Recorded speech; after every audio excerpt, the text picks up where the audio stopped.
Give everyone a new like exclusive look at the poster walls. So we got Pink Floyd there, we got Queen there, and we go back a bit back here. Look at that. Oh, this is my workspace. This is where I do all my stuff, my studying. I feel like I might get some comments about what this is. For all you Harry Potter nerds out there, you'll already know what it is. It's from the third Harry Potter movie, Prisoner of Azkaban, when he goes on the night bus and, you know, there's the driver in the front seat and he's the car ornament in the bus.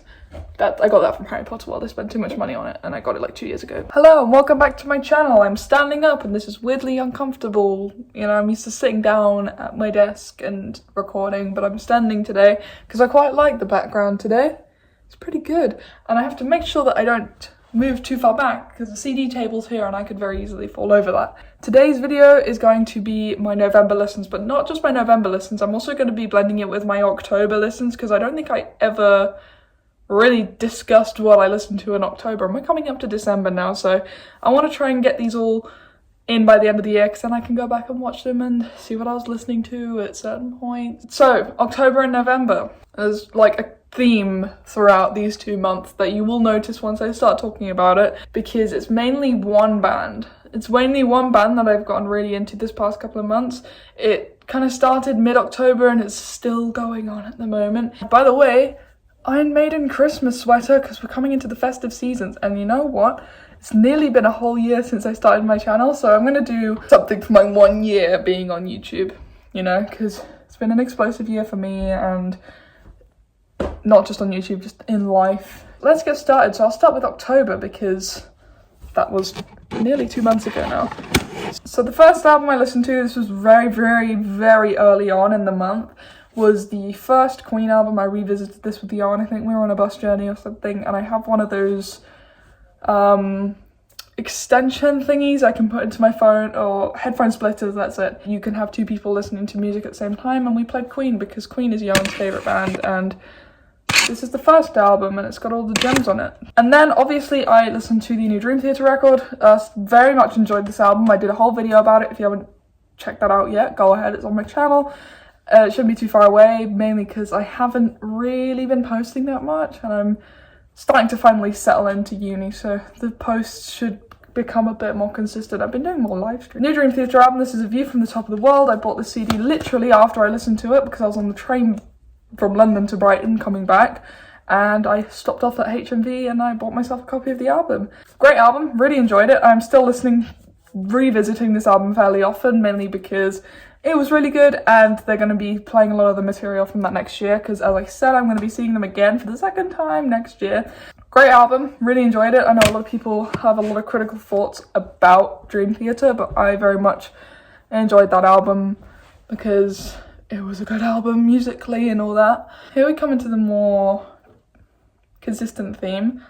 Frizzle Fry and Sailing the Seas with Cheese, both by Primus, have been very prominent albums in the past couple of months, especially Frizzle Fry, although Seas of Cheese is probably still my favourite Primus album, but this one is coming up very, very close second. I re-listened to this in mid-October, fell in love with the band all over again, and just listened to their entire discography. Seas of Cheese I'd listened to years ago, and revisited that after I revisited Frizzle Fry, or visited it really for the first time. It was as good as I remember it being, but I think this month's and October's has really been about Frizzle Fry. I'm into every song on this album. It's almost a 10 out of 10 for me. Fab album. And then moving into this month, this current month of November, well, we're coming to the end of it now. Again, first couple, we've got Primus again. This is Tales from the Punch Bowl and also Pork Soda. I'm loving the album names. This one's probably my favourite out of the two because I've listened to this one more and I like more of the songs on it.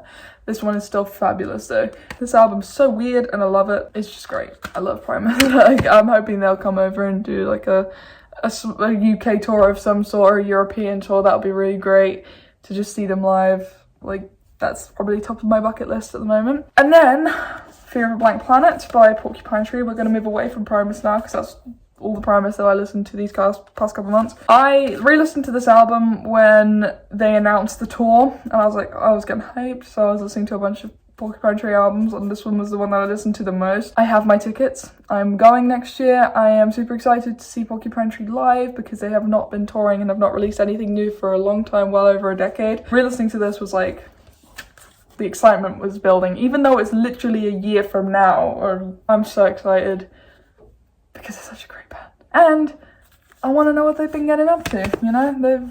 I like the single that they released, it was really good. And I think I did a video about that as well. I revisited Going for the One by Yes. Here is where everyone in the comments starts getting annoyed at me for listening to the same things over and over. I hadn't listened to Yes for a good couple of months, and I re-listened to this album literally this week. Got how great of an album it was, because I was really feeling some like old Yes, or like 70s Yes, and I decided to go for Going for the One because I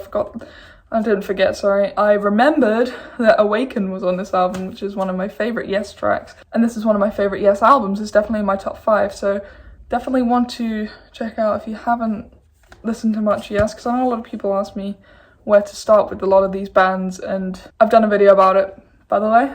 It's my Beginner's Guide to Progressive Rock. I'm pretty sure it's my featured video when you go on my channel, when you click it. So definitely give that one a look if you are looking to get into progressive rock.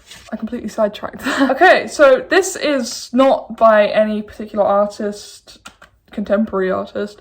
I watched a movie recently. I mentioned this on live stream with Yowen, and it was Fantasia, the Disney movie. I've come to the conclusion that is not a children's movie. It's actually quite frightening. But we bought the soundtrack for it on CD, and I've been listening to it non-stop. Great. I do love classical music a lot, as well as, you know, contemporary stuff. I loved this movie so much. Looking back on it, I was terrified of it. I had like trouble sleeping. Maybe that sounds really pathetic, but I had quite a lot of trouble sleeping when I first watched it because of what I witnessed.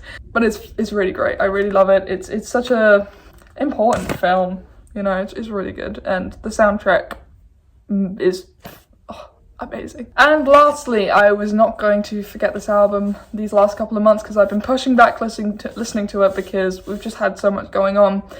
And that is Voyage by Abba. Now, here is where everyone clicks off the video. I'm a big Abba fan, and I'm sure a lot of you are closeted Abba fans too, even if you don't want to admit it, because everyone likes a bit of Abba here and there. So this was their newest album in 40 years, I believe, and me and Jan started listening to it the other day, and it's such a beautiful album, and it's a really great comeback record for the band. I will not be going to the London stadium thing, you know, because they're building a stadium for this Abba show. I'm not going to be going to that purely because they're not going to be there. It's like a weird futuristic-y like holograms that are going to be like mimicking how they looked in the 70s and stuff like that. And if I'm going to be seeing Abba, I want to see Abba. I don't want to see pictures or holograms of them. This is a really great album. If you haven't listened to it yet, please do. It's a really heartfelt one, and it's really lovely. No, I have not listened to the new Yes album yet. I've genuinely put it off for some reason. I've got it on CD right here. I can show it to you. I literally have it right here. I've just not listened to it. I don't know what's kind of putting me out about it, because I've had so many like mixed reviews about it. I really should have listened to it when it came out, like on the day it came out, because that's what I did with Dream Theater. But oh well. It will come, and then a video about the album will come eventually, and we can talk about it, etc, etc. Another thing, I will be going back home this week, so you can expect another Saturdays with Dad this coming week. And yeah, that's about it. Thank you to the person who came and said hello to me and Jan in Brighton the other day. It was very nice, thank you. It's the first time I've ever gotten recognised outside of like a music environment, because usually people, at least someone will see me if it's at a gig, or if it's, I don't know, at a record store or something, I don't know. But in public, that was crazy. So I thank you very much for coming over and saying hello. But yeah, thank you guys for watching, and I will see you in the next video. Bye bye.